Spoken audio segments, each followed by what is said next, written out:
sesión. En esta sesión, la doctora María Dolores Fernández González impartirá la conferencia titulada Los envases de aluminio y el consumo de preparados con aluminio, un peligro para la salud, revisión de su toxicidad. La presentación de la doctora Fernández correrá a cargo de la doctora María Teresa García Unzueta, académica correspondiente de la Real Academia de Medicina de Cantabria. La doctora García Unzueta tiene la palabra. Buenas tardes, excelentísima presidenta, ilustrísimos señores académicos, señoras y señores. Es un placer para mí realizar la presentación de la doctora Fernández González, a la que conozco hace 34 años, cuando empecé como residente MIR en el Laboratorio de Bioquímica Clínica del Hospital Marqués de Valdecilla, siendo jefa la doctora Álvarez. Ahora buena amiga, también fue profesora y compañera de trabajo, y en sus últimas etapas en el servicio tuvo la difícil tarea de mantener la actividad asistencial sin demoras para la actividad clínica, mientras trasladábamos el laboratorio desde la residencia Cantabria, donde se ubicó tras el accidente del hospital, hasta el pabellón 15, que no fue la última ubicación del laboratorio, pero en el que ya la doctora Fernández, antes de jubilarse como jefa de servicio, dejó una impronta de un modo de trabajo integrado que fue inicio y base de la evolución que el laboratorio ha vivido posteriormente. La doctora Fernández es natural de Santander, alumna del Instituto Santa Clara. Realizó su formación académica en la Universidad de Santiago de Compostela, donde obtuvo 2 licenciaturas, Ciencias Químicas y Farmacia. Posteriormente se doctoró en Ciencias Químicas en la Universidad de Oviedo en 1991, con el trabajo de tesis doctoral, estudios sobre la determinación y toxicidad del aluminio en los pacientes en diálisis y su evolución post-trasplante. Como formación posgrado, posee en su haber ser farmacéutica y química especialista en análisis clínicos y bioquímica. Es diplomada en sanidad con la máxima calificación de la promoción y es experta en metodología en educación sanitaria. La doctora Fernández no solo ha focalizado su actividad asistencial en el ámbito del hospital, sino que también ha colaborado y participado en numerosas actividades del Colegio Oficial de Farmacéuticos de Cantabria, con numerosas conferencias y cursos, pero me voy a centrar fundamentalmente en su actividad hospitalaria, donde vivió su gran trayectoria profesional incorporándose al hospital en 1975, de donde se jubiló como jefa de servicio de análisis clínicos y bioquímica en 2013.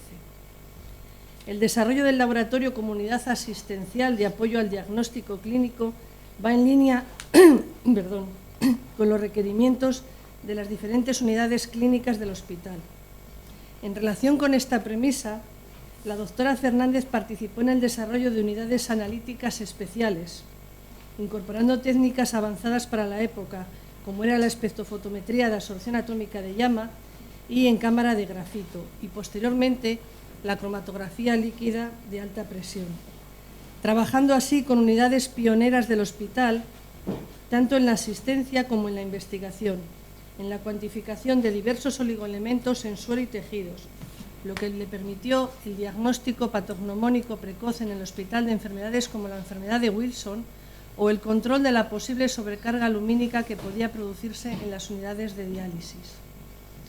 Otro avance a destacar desde el punto de vista asistencial fue el periodo de la centralización de todas las peticiones analíticas procedentes de los centros de salud de Santander y análisis especiales procedentes de los hospitales comarcales.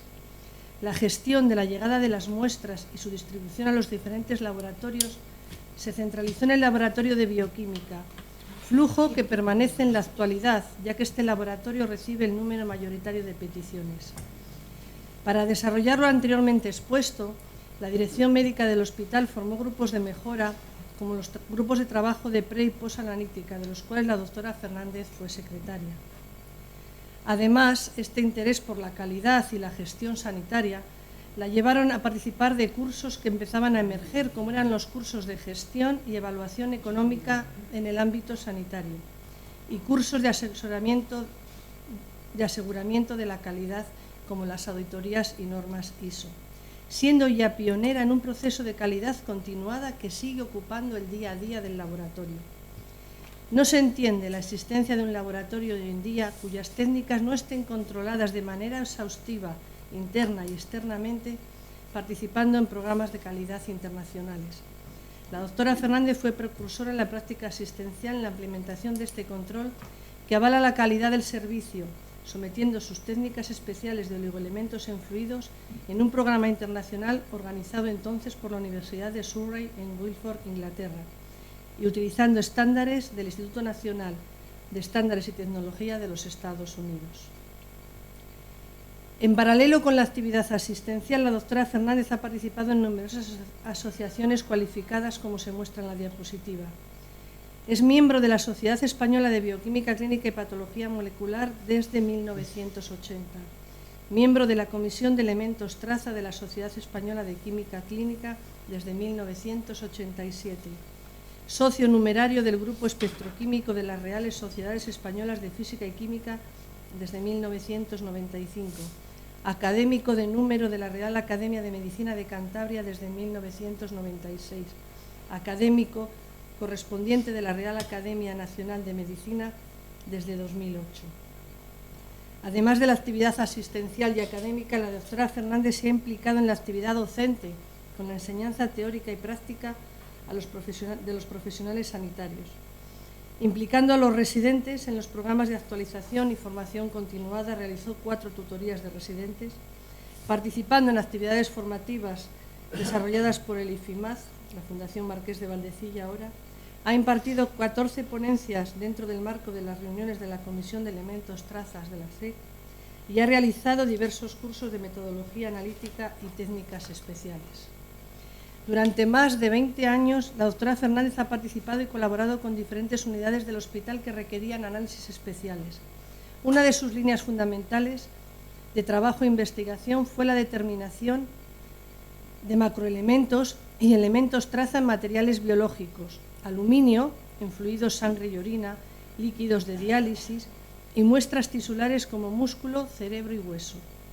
Vimos que el estudio de dicho elemento ya fue utilizado para la realización de su tesis doctoral en 1991.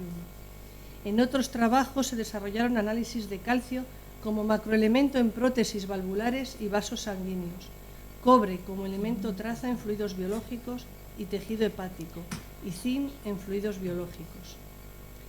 Partiendo de estas bases, he de destacar su papel como investigador principal en 2 proyectos de investigación financiados: estudio de la situación tisular del aluminio en los enfermos de diálisis, financiado por la Fundación Marqués de Valdecilla en 1987, y estudio de la toxicidad crónica por aluminio e investigación de niveles tisulares, proyecto FIS de 2 años, 89 y 90. A esto se suma la colaboración en otros proyectos de investigación que quedan detallados en la diapositiva: 3 proyectos FIS consecutivos, un proyecto de la Clínica Dosma en 1995 y un proyecto de la Fundación Marqués de Valdecilla en 2001. Fruto de esta investigación ha sido un buen número de publicaciones: 11 capítulos de libro, 28 artículos en revistas de impacto internacional, así como comunicaciones a congresos nacionales e internacionales. Pueden ver ustedes en la diapositiva su colaboración con múltiples y diferentes especialidades médicas. Fruto también de su trabajo son 2 premios. Premio Biomedics a la mejor comunicación quirúrgica en Madrid en 1986, con el trabajo titulado El problema de la durabilidad en las prótesis valvulares cardíacas, estudio experimental en la oveja joven.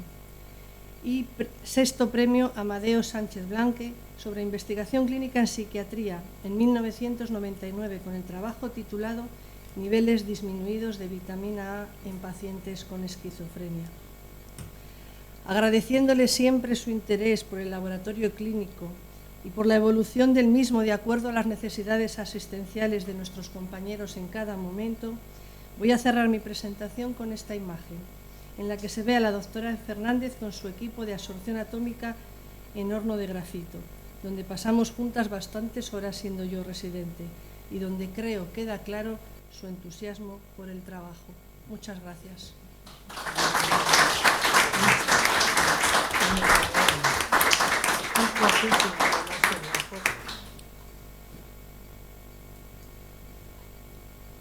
La doctora Fernández tiene la palabra. Buenas tardes a todos los académicos, todos los asistentes y amigos todos. Muchas gracias a Maite, porque bueno, esto es, en parte es totalmente amiga, pero además de eso, ¿se oye? ¿Sí? Además de eso, han pasado muchos años y es producto también de que han pasado muchos años, es decir, no es nada excepcional. Ella lo ha hecho muy grande porque, bueno, porque eres mi amiga y hemos pasado mucho tiempo juntas y hemos tenido siempre mucha empatía. Muchas veces se lo he dicho, yo estoy más cerca de la edad de su madre que de la de ella, pero por algún motivo, desde que ella empezó allí, pues sintonizamos y pasamos grandes ratos juntas, disfrutamos con la profesión, yo le enseñé alguna cosa, pero muy pronto ella me sobrepasó. Y esta fue la situación. Entonces, vamos a ver cómo acabamos tu exposición. Hay que quitar la tuya. Espera.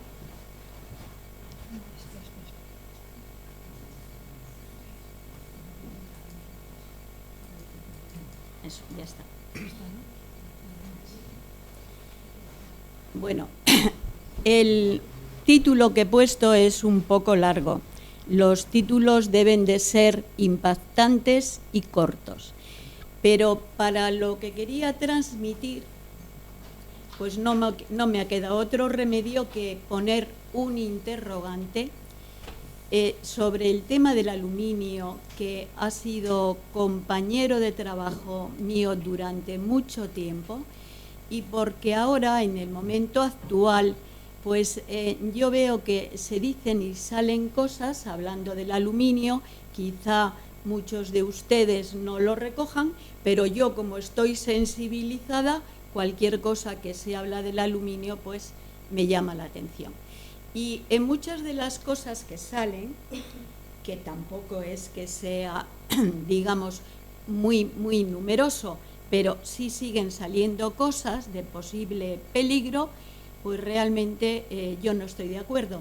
Y voy a intentar explicar lo que yo considero que ha pasado y por qué a veces se intentan establecer relaciones que muchas veces son productos de marketing y del intento de vender cosas que en cierto modo tienen los precios por encima y que no hacen falta, pero que nos tienen con ese temor a que esto igual nos hace daño o nos puede sentir mal. En cierta medida esto también ocurre como con los productos ecológicos y toda esta moda que estamos teniendo, que en algún caso viene bien, también pasa con el cambio climático, en fin, tenemos toda una serie de mitos establecidos que cuestan dinero al sistema y que muchas veces pienso que no son necesarios.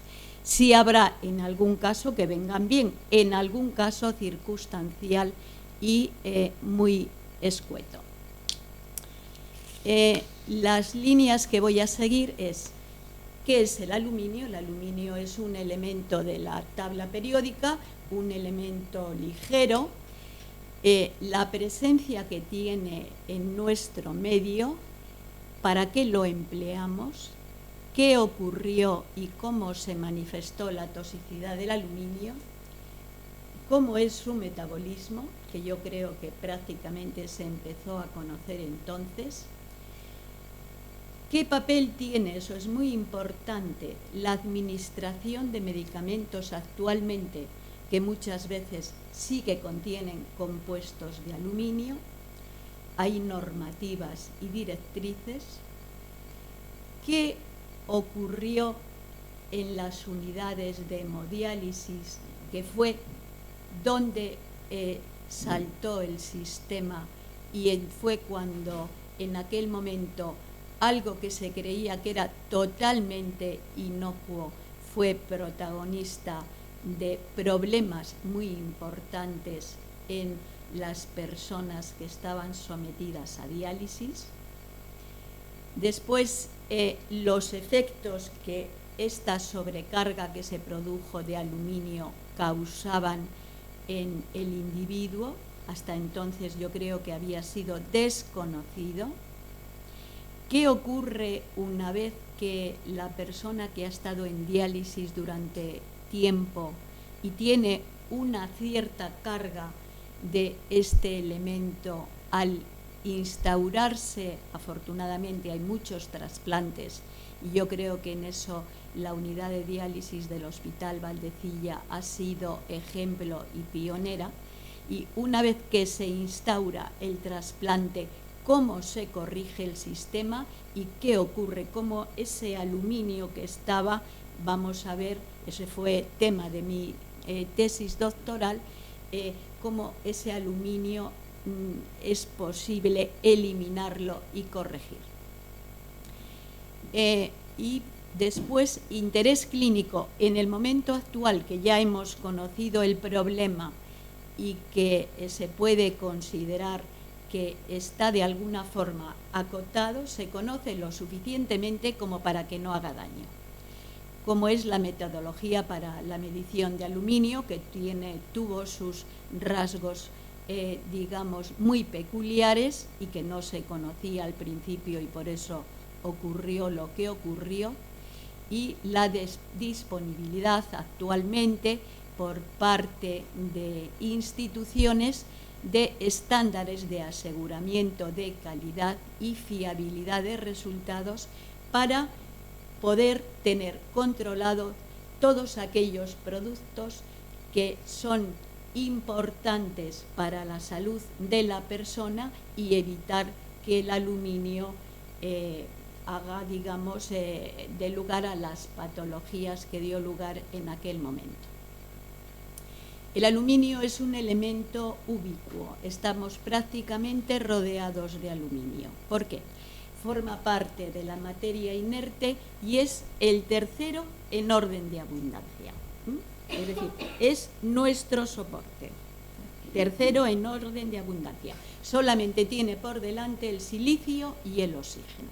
Y encima de todo ese soporte, de toda esta tierra donde vivimos, pues tenemos a los seres vivos que curiosamente tienen pequeñísimas cantidades de aluminio. La materia viva tiene solamente en el ser humano de 800 a 1000 miligramos. No se sabe si es esencial, probablemente no, precisamente porque como estamos rodeados de este elemento, es muy difícil establecer sistemas experimentales que estén exentos de aluminio a pequeña escala. Por otro lado, es un elemento muy reactivo, es decir, que nunca vamos a encontrar en la naturaleza aluminio-metal. Eso no existe. El aluminio está siempre combinado. Tenemos aluminio en el aire que respiramos ahora tiene aluminio. Esto se encuentra en las partículas de polvo. ¿Y cómo está monitorizado? No vamos, es decir, el sistema, las instituciones no analizan el aluminio que tenemos en el aire, sino solamente las partículas que están en suspensión. Son partículas que nosotros respiramos y el tamaño es PM10, quiere decir que es inferior a 10 micrómetros. Este polvo atmosférico que tenemos es tan interesante su presencia que yo puedo decirles a ustedes que si en este momento nos dan una muestra de lo que sea, de suero, de agua que ha sido purificada y que tiene muy bajo contenido en aluminio, lo ponemos en un vaso que también ha sido pasado por agua y que casi no tiene aluminio, se deja aquí un tiempo, 12, 15 minutos, si lo analizamos después, la cantidad de aluminio ha subido. Ha subido porque lo tenemos en las partículas, lo estamos inhalando con nuestro sistema respiratorio. Estamos rodeados. Pero eso no quiere decir que el aluminio, desde ese punto de vista, dé lugar a patologías. De hecho, desde hace históricamente y desde los comienzos, no había ocurrido lo que ocurrió después. En las aguas naturales también hay aluminio. Claro, en la base contiene los silicatos de aluminio, es decir, la tierra que tenemos. Teóricamente es insoluble el aluminio, pero sí es soluble en unas pequeñas cantidades. Estamos hablando de microgramos litro, que eso es lo que antes no se sabía. Microgramos litro. Entonces, estas pequeñas fracciones que ocurren en las aguas naturales era prácticamente desconocido. Pero aquí ya tropezamos con el primer problema. Las aguas de las ciudades son todas ellas tratadas. Son tratadas porque normalmente estas aguas tienen turbidez. Y para eliminar esta turbidez, pues se lleva normalmente a unos estanques de sedimentación. ¿Qué se utiliza para conseguir la sedimentación de la turbidez que se produce en las aguas? Pues precisamente se utilizan compuestos de aluminio. ¿Por qué? Pues porque el aluminio los compuestos de aluminio son unos compuestos que tienen unas bondades desde el punto de vista químico extraordinarias. Actúan de floculantes, de manera que esas aguas que tienen ligera turbidez, que en las aguas de traída son tratadas, para eliminar esa pequeñísima turbidez, lo que se hace es agregar compuestos de aluminio que se unen a esas partículas pequeñas y floculan, forman grandes partículas que ya pesan y produce sedimentación. Son estanques de sedimentación. Esto lo tienen en todas las unidades de traída como primer tratamiento para las aguas que después son enviadas a los grupos poblacionales. Y además los compuestos de aluminio pues son extraordinarios para muchas otras cosas. Se utiliza en la industria alimentaria, en los envases, todos los envases que tenemos de aluminio, que teóricamente no transmiten aluminio. Sí pueden transmitir unas pequeñas cantidades que son las que he hablado antes, partes por millón. Después se utilizan también en los materiales adherentes, en los productos de panadería, porque ayudan a dar mejor aspecto, mejor textura. Todo esto son productos de aluminio.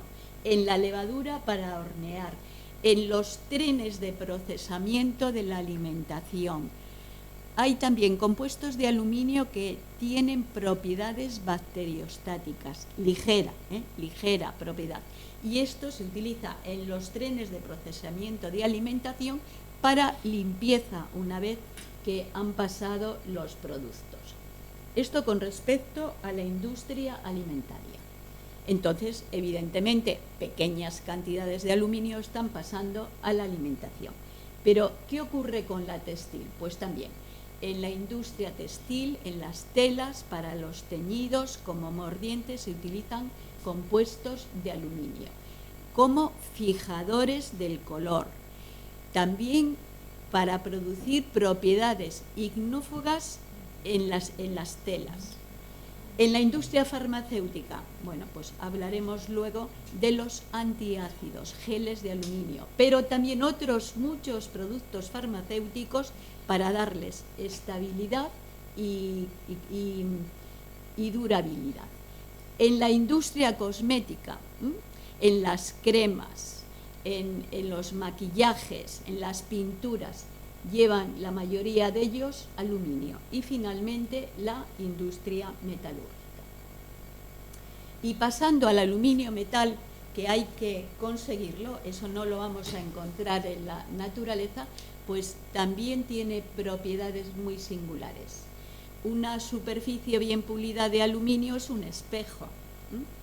Se utiliza en la instrumentación de astronomía, en todos los temas de óptica, en todas las superficies reflectantes. Y después, el óxido de aluminio puesto sobre aluminio le comunica una película que lo hace muy resistente a la corrosión. También es muy utilizado.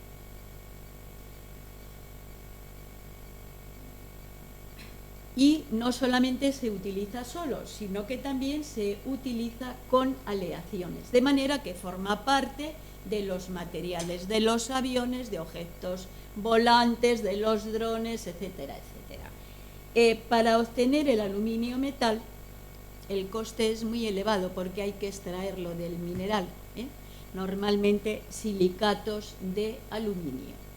Entonces la materia prima es la bauxita, no lo he puesto aquí, pero bueno, hay un método que está patentado que produce a partir del mineral la alúmina, Al2 o 3. Y posteriormente lo que se hace es una electrólisis de la alúmina. Este procedimiento es muy caro. Esto lo he sacado de las cubas electrolíticas que hace unos años hubo un gran contencioso con el cierre de estas unidades de producción de aluminio en San Ciprián, que dejaron al final querían disminuir el precio, no sé si estaba por el medio China, eso exactamente no sé cómo fue el tema. Al final creo que San Ciprián dejó de producir porque estas cubas electrolíticas, que tienen un costo muy elevado, pero un costo muy elevado en energía eléctrica, son, digamos, de estas industrias de alto consumo en electricidad, y una vez que se pararon, era imposible volverlas a poner en marcha, había que cambiar todo el sistema. Y sí, creí que no lo había puesto, pero claro, para obtener a partir del aluminio mineral la alúmina es proceso Bayer, y el siguiente proceso, que es el de electrólisis, Hall-Hérold, que estos dos sistemas lógicamente están patentados. ¿Qué obtenemos con ello? Bueno, pues todos los envases de aluminio, no solamente aluminio, sino mezclado con el hierro y otros componentes, y bueno, pues aquí tenemos pues la multitud de envases y todos los sistemas utilitarios que tenemos muchas veces de alimentación.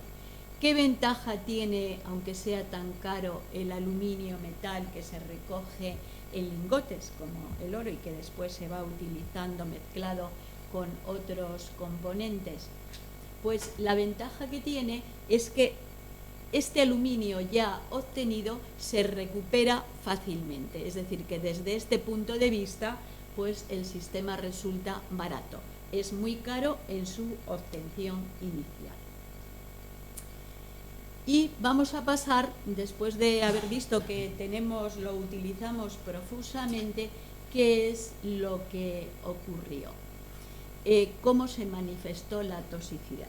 Si nos remontamos a publicaciones hacia atrás, creo que la primera, o yo siempre lo he leído así, igual hay alguna más anterior, en 1921 se publicó el caso de la muerte de un obrero por exposición a polvo industrial que contenía cantidades elevadas de aluminio. Posteriormente hay toda una serie de publicaciones que hablan de que el aluminio producía efectos epilépticos en modelos experimentales animales. Esto 1926. Posteriormente, en 1965, se publican temas que sigue actualmente el debate, en el que se vio que se producía degeneración neurofibrilar en el cerebro de conejos, dándoles compuestos de aluminio, y se producía una alteración desde el punto de vista anatómico muy parecida a la que se observa en la enfermedad de Alzheimer. Esto posteriormente ha dado pues a prospectiva, en el sentido de si realmente la enfermedad de Alzheimer tenía algo que ver con el aluminio. Y ya en la década de los 70 es cuando se produce el tema llamativo de intoxicación clara de aluminio, que se produjo, era cuando comenzaba la diálisis renal para aquellos pacientes que tenían insuficiencia renal total, y entonces aparecieron una serie de cuadros en la gente que estaba sometida a diálisis, concretamente Newcastle, no todas, Newcastle, Ottawa, Selfie, Plymouth, aquí hay personas que sabrán si me falta alguno, Johannesburgo, Santander y Bilbao, que de aquí la fama. Ocurrió entonces, y como decía el doctor de Francisco, lo hicimos tan mal, que nos hemos hecho famosos, porque así fue como ocurrió. Entonces se produjo la encefalopatía dialítica, digamos, que tenían síntomas muy llamativos. Era una encefalopatía, disartria, problemas al andar, síntomas muy evidentes, que murió gente a consecuencia de esto. El problema se solucionó, o efectivamente ya llegó a saberse cuál fue la causa, a través de una carta publicada en The Lancet por Alfrey y colaboradores en 1972. Aquí, ¿qué es lo que ocurrió? Bueno, pues evidentemente estoy segura que en aquel momento, cuando se produjeron todas aquellas situaciones, se harían multitud de análisis, no se sabía lo que pasaba.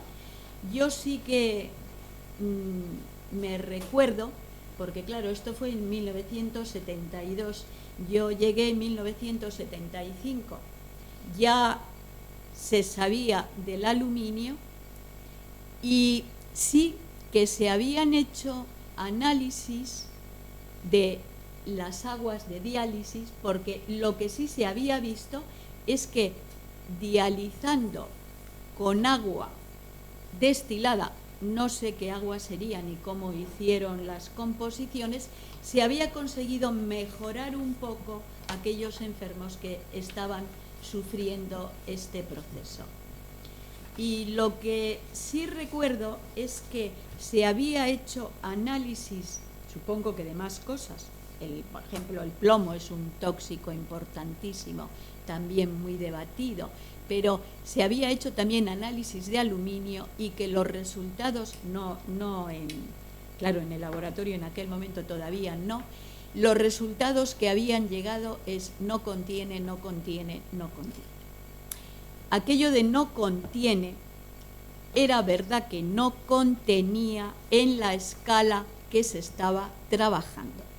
Pero lo que Alfrey publicó es que con la puesta en marcha de sistemas que permitían análisis de partes por millón, ahí es donde se vio que la diferencia entre el contenido de aluminio en estos pacientes y el contenido del aluminio de la población de referencia, cualquier persona que anduviese por el hospital, era tremendamente importante. Es decir, ahí es cuando se atribuyó que el problema, en principio, por lo menos, lo tenía el aluminio. Podía haber más cosas, pero realmente al final nos quedamos con el aluminio solamente porque esa fue la causa.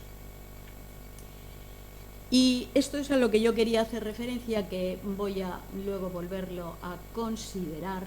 Dicen, la contaminación ambiental por aluminio, que efectivamente que la tenemos, pero bueno, es asumible, lleva mucho tiempo. Dice, ¿es el aluminio el asesino silencioso? Eso a veces todavía se oye. Yo creo que no. Lo que pasa que, bueno, son especulaciones. En este sentido ha habido muchos estudios epidemiológicos, es decir, que hay que conectar gente que tiene, estoy hablando de posible afectación neurológica y me estoy refiriendo a la enfermedad de Alzheimer, gente que tiene Alzheimer y si la incidencia mayor o menor en diferentes sitios de esta enfermedad puede estar relacionada con mayor o menor contenido de aluminio ambiental. Esto ha estado muy debatido, creo que a día de hoy se puede considerar que no se ha llegado a un acuerdo, pero yo creo que no es así. Otra cosa es que desde el punto de vista anatómico la alteración sea parecida a la enfermedad de Alzheimer, pero cuando he asistido a reuniones en las que se habla de ese tema y de que ha habido, por ejemplo, sesiones de gente que ha trabajado en ello y que ha analizado cantidad de aluminio en cerebro, que esto tiene que ser post-mortem, porque claro, el acceso a este tejido no puede ser in vivo.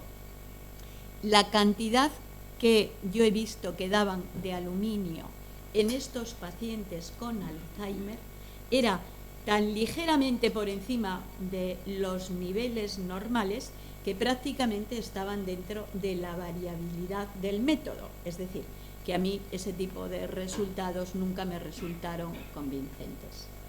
No sé si después podremos hablar de ello, igual alguien piensa de otra manera. Entonces, yendo al metabolismo del aluminio, que prácticamente no se conocía ni se había estudiado porque no había hecho falta ni se consideraba problemático, pues vamos a ver cómo es la absorción. Los mecanismos de absorción, como estamos rodeados de aluminio, pues los mecanismos de absorción de cualquier elemento es bastante difícil conocerlo a nivel digestivo. Pero en el caso del aluminio se considera que se absorbe una pequeña parte, un 0,3% de todo lo que nosotros ingerimos que contiene aluminio. Y si hay muchas publicaciones, pero bueno, se considera que en productos naturales, aquí pasa lo de siempre, en productos naturales se considera que nosotros se ingiere por día de 2 a 10 miligramos. De estos 2 a 10 miligramos no se ingresan a nivel, es decir, no son absorbidos, pasan por el tubo digestivo, pero se considera aproximadamente que se absorbe el 0,3%. Y Food and Drug Administration considera que la cantidad que se absorbe en los alimentos es del orden de 20 a 30 miligramos. ¿Por qué? Porque aquí ya entramos en el sistema de que consumimos alimentos que están todos ellos procesados.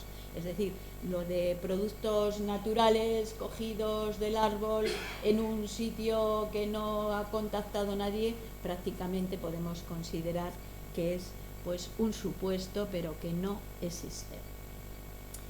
Sí, sin embargo, hay que tener en cuenta que existen grupos de especial riesgo, porque pueden absorber más cantidad.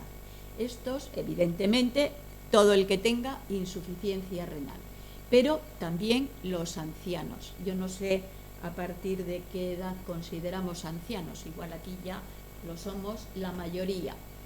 En el caso de los niños recién nacidos, en los prematuros, en los enfermos con colitis ulcerosa, la enfermedad de Crohn, los celíacos, bueno, todos estos grupos son de especial riesgo a efectos de una mayor absorción del aluminio a través de la alimentación. Después, en cuanto a la incorporación por vía inhalatoria, la mayor parte es repelido por los propios cilios de los pulmones y no se absorbe la mayor parte. ¿Quiénes tienen, digamos, dónde puede haber mayor problema? Bueno, pues en aquellos entornos donde haya fabricación de aluminio, de productos de aluminio, en zonas industriales, digamos, donde hay actividad antropológica. Se considera que en un entorno ambiental normal, pongamos el de aquí, la cantidad de aluminio es del orden de 1 microgramo por metro cúbico. Y entonces aquí ya entramos en normativas. En entornos industriales esto puede ser muy superior. Y la Unión Europea tiene límites establecidos, pero no para el aluminio, porque el aluminio no es considerado cancerígeno. Yo creo la distorsión y el problema que ha dado las sobrecargas de aluminio nunca han ido por esta vía. No es considerado cancerígeno. Entonces, sí, lo que sí hace la directiva de la Unión Europea es establecer, digamos, dar normativas para que cada país después dé las suyas en aquellas zonas donde haya actividad industrial con abundancia de aluminio. En el caso de Estados Unidos, aquí parece que son en este aspecto más concretos. La Unión Europea todo lo deriva a que cada sitio lo arregle. Sin embargo, en la Administración de Seguridad y Salud Ocupacional, la OSA establece que el polvo respirable en conjunto tiene que ser del orden de 15 microgramos por metro cúbico y lo rebaja a 5 microgramos por metro cúbico para las zonas concretas donde la gente está trabajando.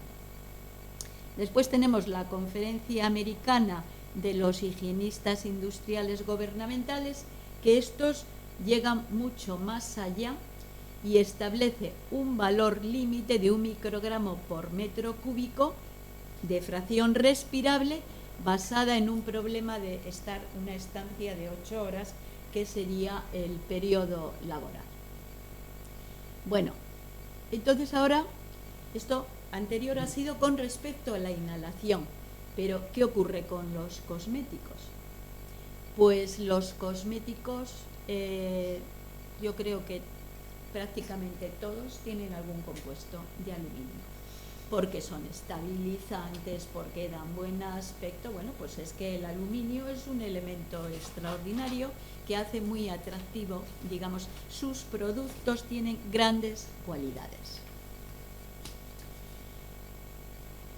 Y tienen además efecto bacteriostático. Entonces, como esto queda muy de cerca a todo el tema de la absorción del aluminio por la piel, se han hecho estudios. Y se han hecho con parches. Supongo que estos estudios están muy interesados. Dice que la piel, es verdad, es una gran barrera, estando la piel sana, es una gran barrera para cualquier entrada, y entonces se considera que la cantidad de aluminio absorbida es menor del 0,01%. De manera que dicen, bueno, pues aproximadamente la cantidad de aluminio que pueda entrar será 4 microgramos por día, depende de lo que sea, si se trata de un desodorante o una crema, dependerá de las veces que te lo apliques. Ya no digo si son las de la playa, que está toda la gente, todo el mundo venga a darse cremas y tal. Bueno, de todas formas, pues la industria trabaja, y por ejemplo esto lo he cogido yo de un desodorante que tenía en casa. Aquí no se lo oyen, pero lo que dice de 0%, lo que pone debajo es 0% de aluminio. Es decir, que este desodorante no tiene aluminio. ¿Por qué se utiliza? Por sus propiedades astringentes, y porque así se suda menos. Creo que eso no es muy bueno, pero bueno, en fin, se emplea el clorhidrato de aluminio para ello. Y en cuanto a la eliminación, pues la mayor parte del aluminio que ingresa, el de vía digestiva, ya he dicho que solo se absorbe un poco, la mayor parte va por vía fecal. Y otra parte que sí ingresa va al hígado, que es nuestro gran laboratorio, y va a ir por vía biliar, también vía fecal. Y la pequeña parte que sí ingresa, esa es la que se elimina por el gran sistema que tenemos de eliminación, que es la vía renal. Sobre este tema hay mucha publicación y bueno, se considera que el riñón puede eliminar del orden de 1000 microgramos por día de aluminio.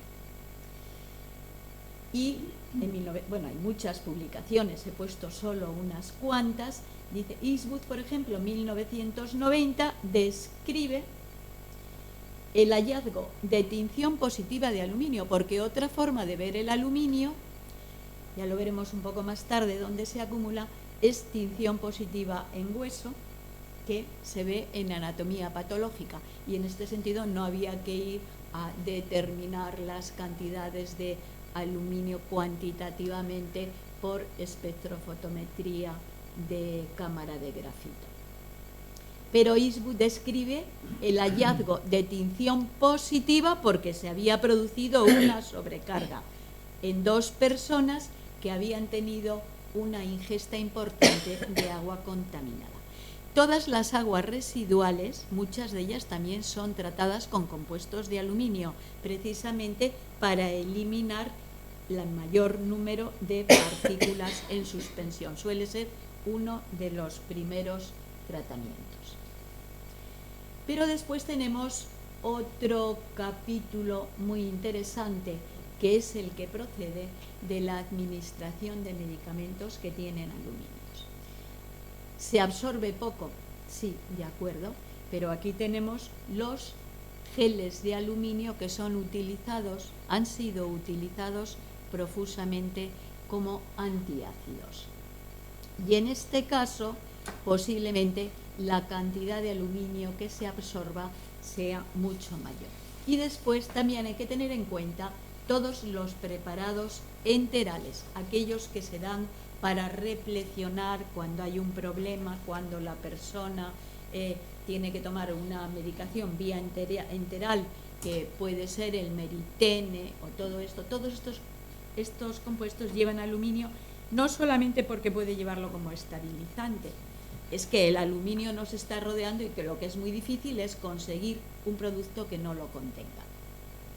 Entonces, los preparados enterales posiblemente tengan una fracción absorbible mucho más elevada del 0,3%.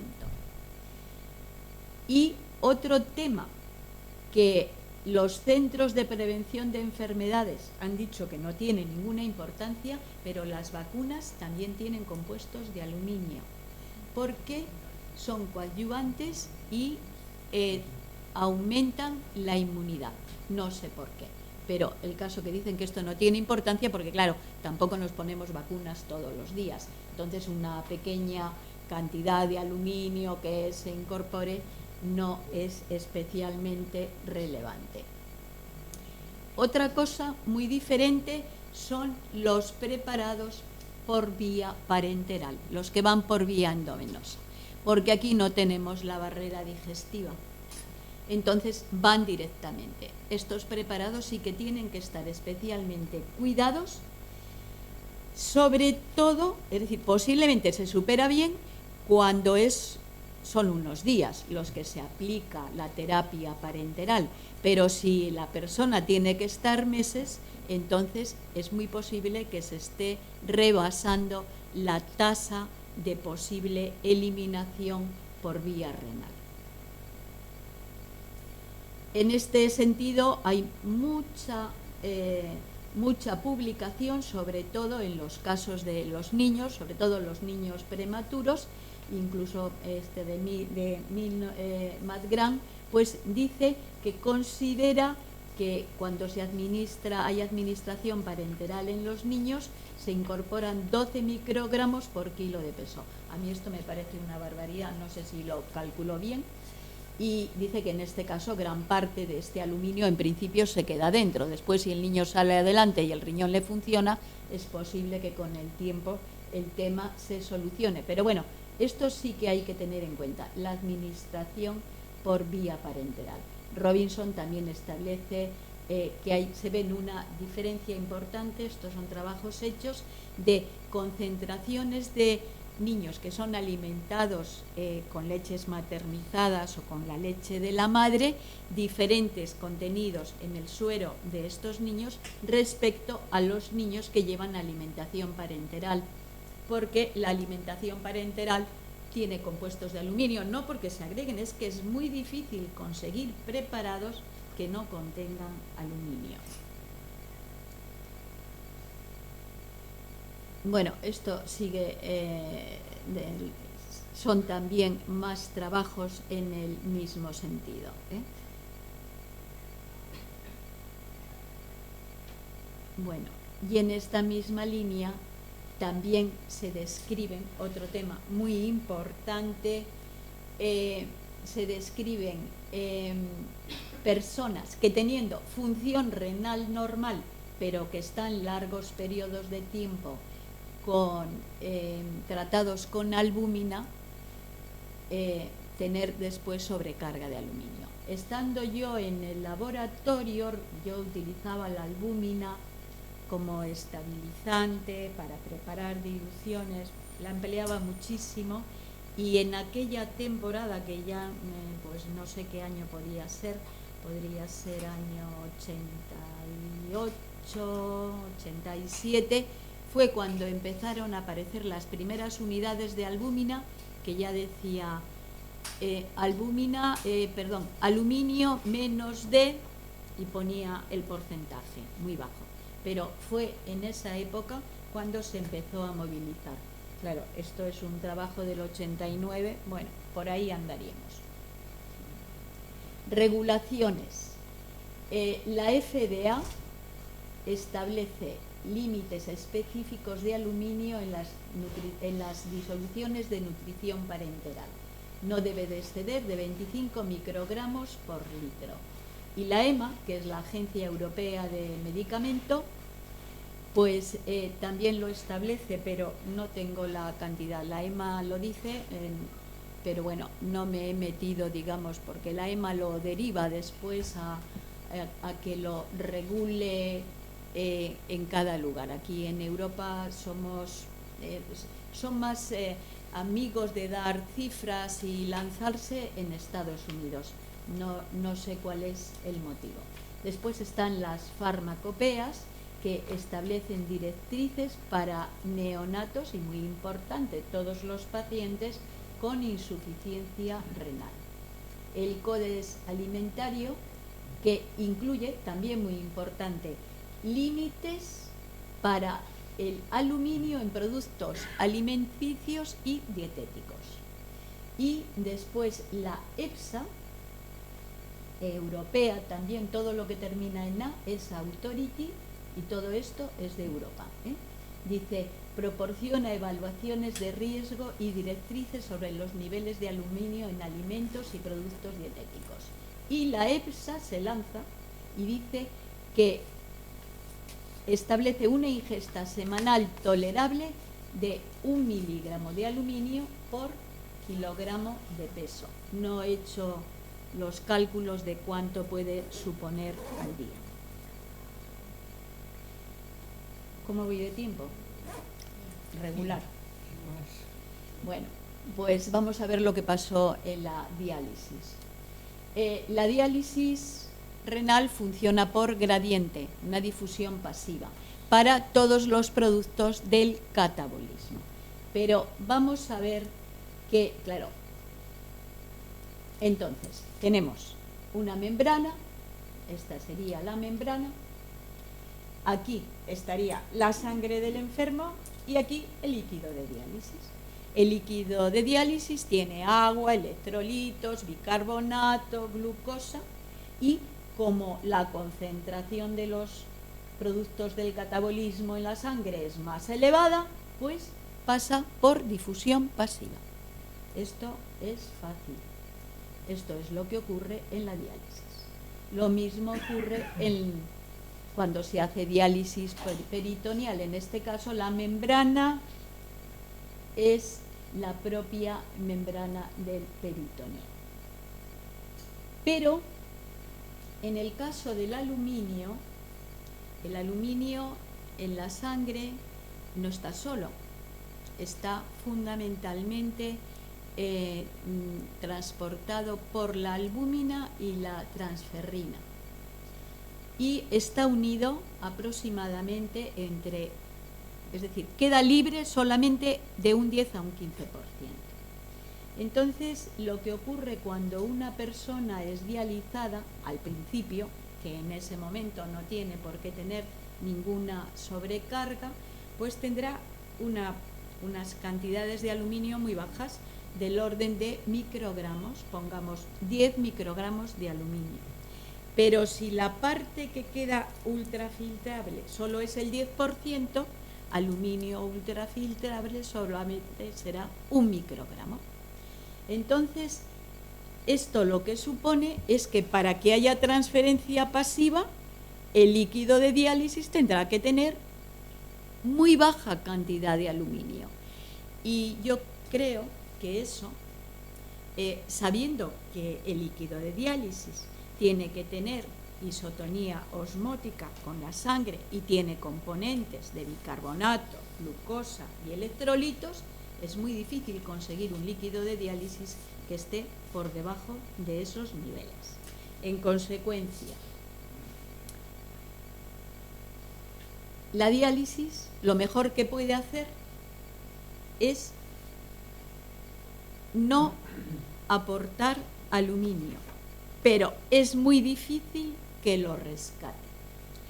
Solamente lo puede rescatar si el paciente tiene cantidades muy elevadas, porque si tiene cantidades elevadas, el 10%, que será la fracción que se dializa, pues pueden ser 10 microgramos y ahí puede ser que salga algo de aluminio.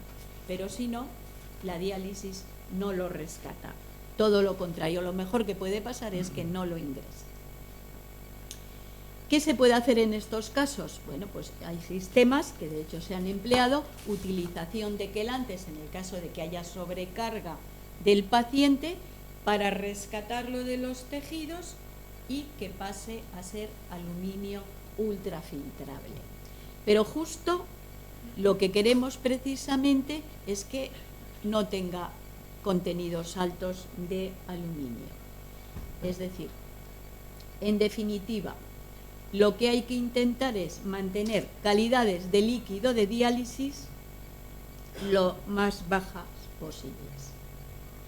Y para esto la Asociación Americana de Nefrología se lanza y dice que los niveles de aluminio deben de ser inferiores a 10 microgramos.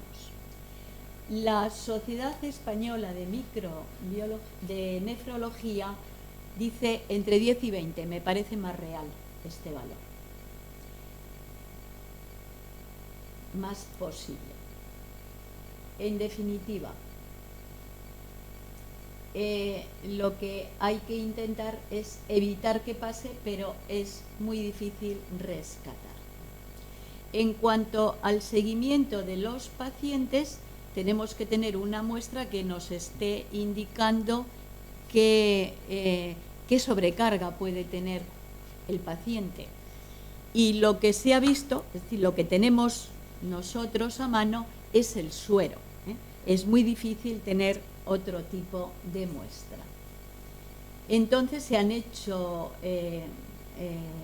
estudios en los que se analiza suero y hueso de enfermos con sobrecarga, y lo que se ha visto es que cuando hay sobrecarga aguda, el suero es un buen indicador, pero cuando la sobrecarga se ha producido en el tiempo, es crónica, entonces el suero no nos lo dice. Puede indicar algo, pero es poco indicador. Entonces, para eso lo que se hace, para seguir el control de estos pacientes, es utilizar intervalos orientativos, de manera que los pacientes que actualmente tienen, bueno, no sé si actualmente, hoy no sé cómo está la cosa, es lo que he visto hasta ahora, menos de 20 microgramos, pues no necesitan, en términos generales, estar haciendo como se hacía antes, controles de aluminio sérico. En pacientes que tienen rangos superiores, sí, y en pacientes con más de 100, que yo supongo que ahora ya no hay, pues entonces mucho cuidado, hay que establecer tratamiento especial para evitar la sobrecarga. El depósito de aluminio, fundamentalmente, yo he puesto aquí todo esto, pero bueno, fundamentalmente el hueso y el cerebro también, en algunos casos, pero en el cerebro la parte más importante es el daño que hace desde el punto de vista de generar una demencia dialítica. En el caso del hueso genera osteodistrofia, no hace falta entretenerme en ello, es decir, ya se sabe, lo que produce es un hueso frágil. Inhibe el aparato hormona, etcétera, etcétera. Y respecto a lo que decíamos antes de la posible relación con la exposición crónica, con los estudios ambientales, pues nos quedamos con la duda, no hay acuerdo en la posible toxicidad para el Alzheimer. Sigue habiendo discusión.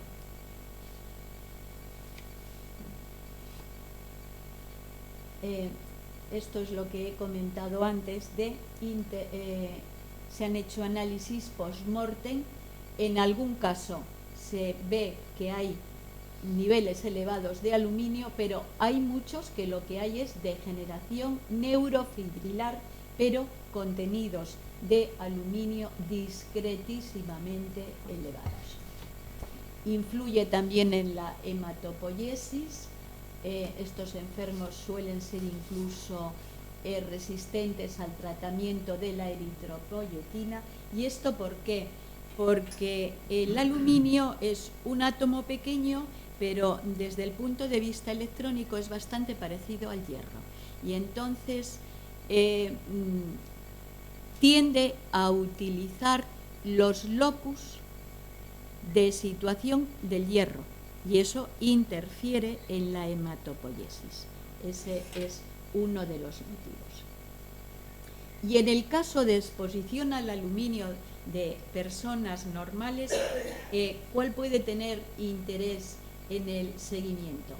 Pues la gente que está con antiácidos durante mucho tiempo, si tiene buena función renal, yo tampoco le doy demasiada importancia.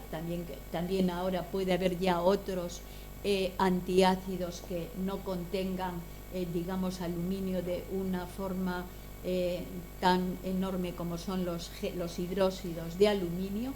Y eso sí, muy importante, los motivos ocupacionales y ambientales, pero sobre todo los ocupacionales. En estos casos lo que hay que hacer es seguimiento de la orina.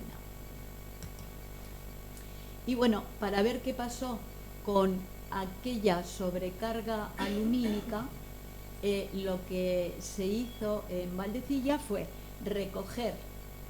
Yo esto después cuando lo he leído digo, pues la verdad, digo, fue un esfuerzo tremendo por parte vuestra, de la unidad de diálisis, y yo desde luego tuve muchísimas muestras que analizar, pero bueno, el trabajo fue de conjunto, por parte también de los urólogos, de los quirúrgicos, en fin, fue un trabajo de verdadero equipo de hospital. 47 pacientes fueron trasplantados y de estos pacientes se tomó, a ver, que veo que voy un poco tarde, estos pacientes se tomó el valor de aluminio en suero antes de la intervención y después se hizo seguimiento del suero una vez que el riñón empezó a funcionar. El peso de las biopsias se cogió biopsia de músculo y de hueso. Previo informe consentido, y el peso estuvo entre 0.015 y 0.030. Y para la población de referencia, bueno, pues el suero y la orina de los que andábamos por el laboratorio y alguien que pasaba por el pasillo, más ellas que ellos, porque ellos nunca dejan muestras, y sí, era verdad. Y después las muestras de referencia del tejido, de músculo y hueso, se obtuvieron de necropsias, preferentemente individuos sanos, muchos de ellos por accidente, que no hubiera insuficiencia renal previa, para que nos valiera del grupo de referencia. Y el hueso analizado, tanto en el grupo de estudio como en la población, fue de la cresta ilíaca, hueso trabecular. Y entonces aquí vamos a ver lo que ocurrió. Aquí tenemos el suero de la gente normal y aquí tenemos el suero de los pacientes de diálisis. Mucho más alto, distribución no paramétrica. A continuación seguimos analizando el suero y entonces tenemos el suero de la gente normal, de la población de referencia, y el suero en el 6º mes post-trasplante. Había disminuido, pero sigue siendo todavía alto, es decir, todavía hay sobrecarga alumínica después de 6 meses de estar trabajando el riñón. Esto es claro, con la gente que tuvo riñón funcionante, que fueron la mayoría. Y aquí tenemos, en el diagrama de barras, tenemos el suero. No sé si... El suero. Este es pre-trasplante, como lo tenían los pacientes, un suero claramente alto. Este último de aquí sería el valor de los normales, y después cómo va bajando en el 7º día post-trasplante, primer mes, segundo mes, 6º mes. No, primer mes, tercer mes y 6º mes. Después aquí tenemos las orinas. Bueno, pues las orinas de la población normal, poquito aluminio, no tenía mucho. Sin embargo, las orinas del primer mes de todos los que tenían ya el riñón funcionando, vemos que está muy elevado. En el tercer mes también, y en el 6º mes, que ya lo dejamos, pues todavía había mucho aluminio. Es importante ver cómo está descrito que el riñón puede eliminar hasta 1000, pero aquí elimina, pues esto se hizo sobre medianas, pues del orden de la mediana sería 300 microgramos, y aquí pues un poquito menos, y después al 6º mes un poquito menos. Y aquí tenemos el diagrama de barras de las orinas. Al 7º día, todavía está empezando el riñón a ponerse en marcha, pues este es el nivel. Pero un mes ya esto funciona estupendamente, va bajando, y estas serían las orinas de referencia. El 6º mes todavía sigue siendo muy elevado. No sé por qué lo dejamos, si me llego a dar cuenta seguimos, pero es verdad, porque me ha dado un poco de pena al reconsiderarlo ahora.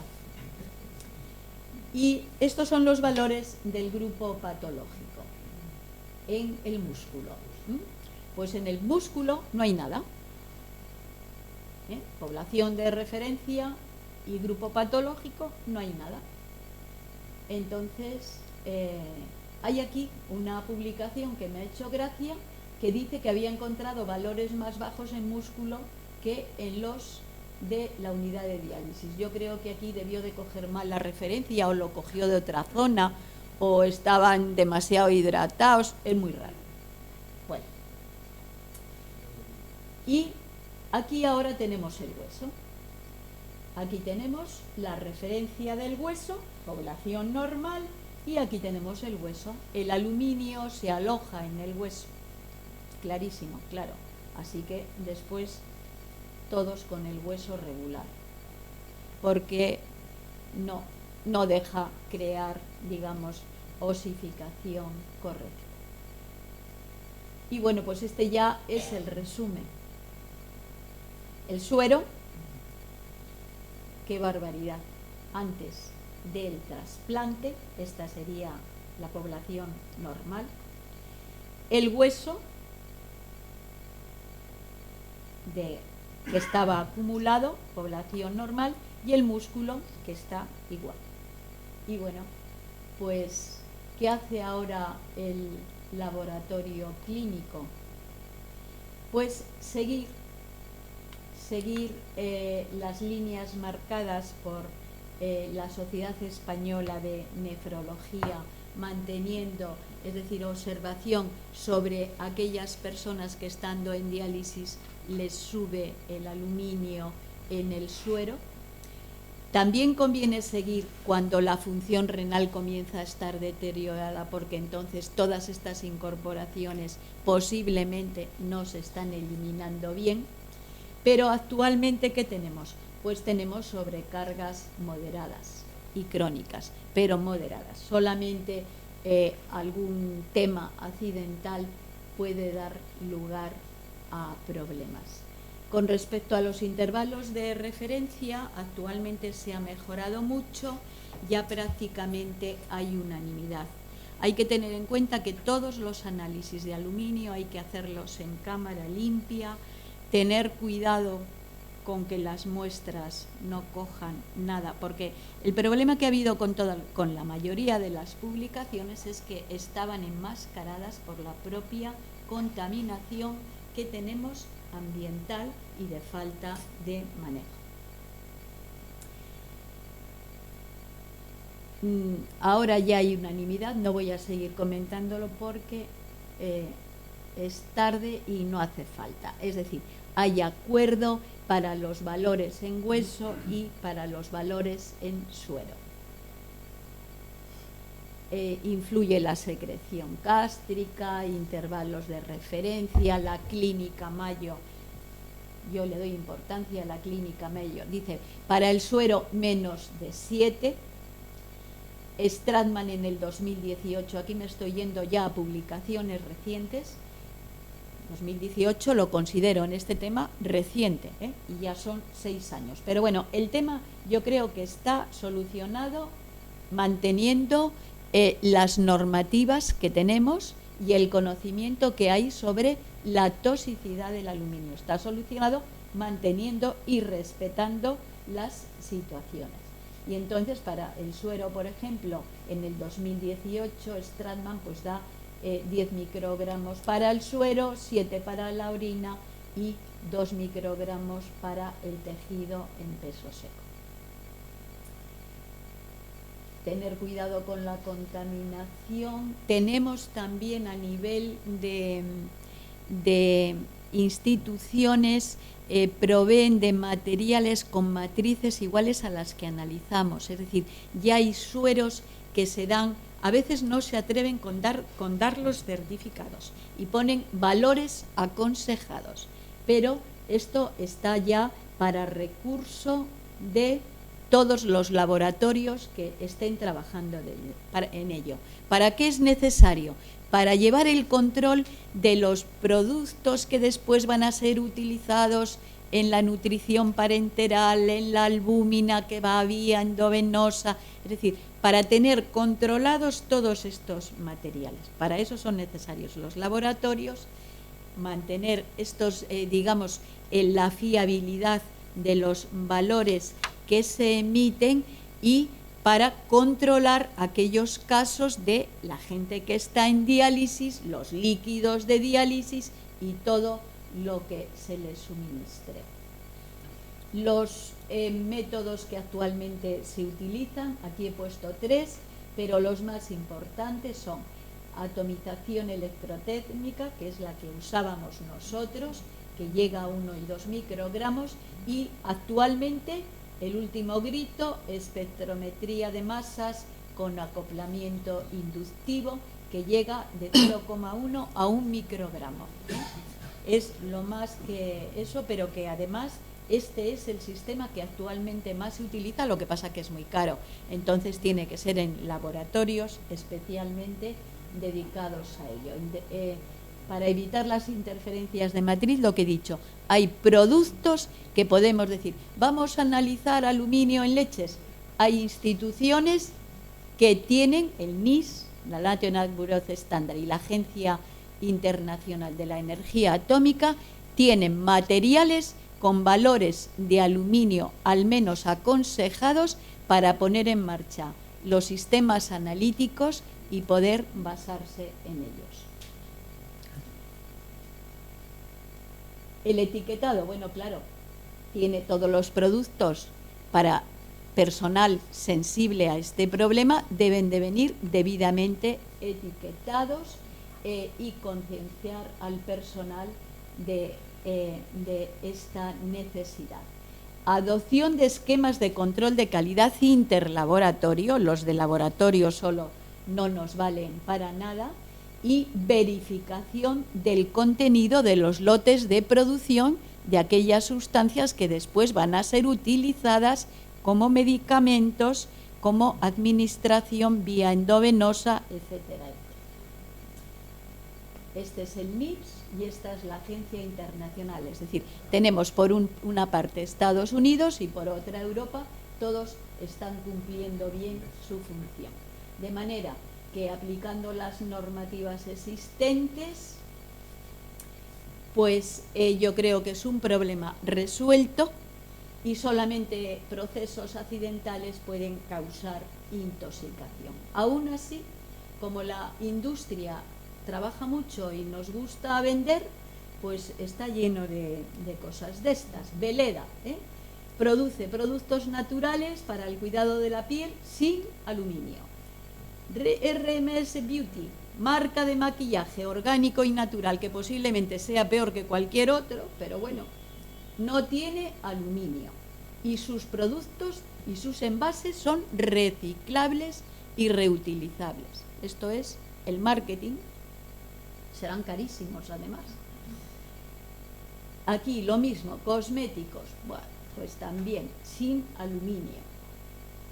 Y bueno, pues nada más, he acabado, muchas gracias. Maite me dijo, tienes que buscar una foto del laboratorio. Bueno, pues aquí estoy, con mi maestra y hoy amiga, Concha Álvarez, que está aquí, y antes también, aquí con mi discípula que ya es maestra mía desde el 3er año de estar juntas, me superó, y muchas gracias a todos.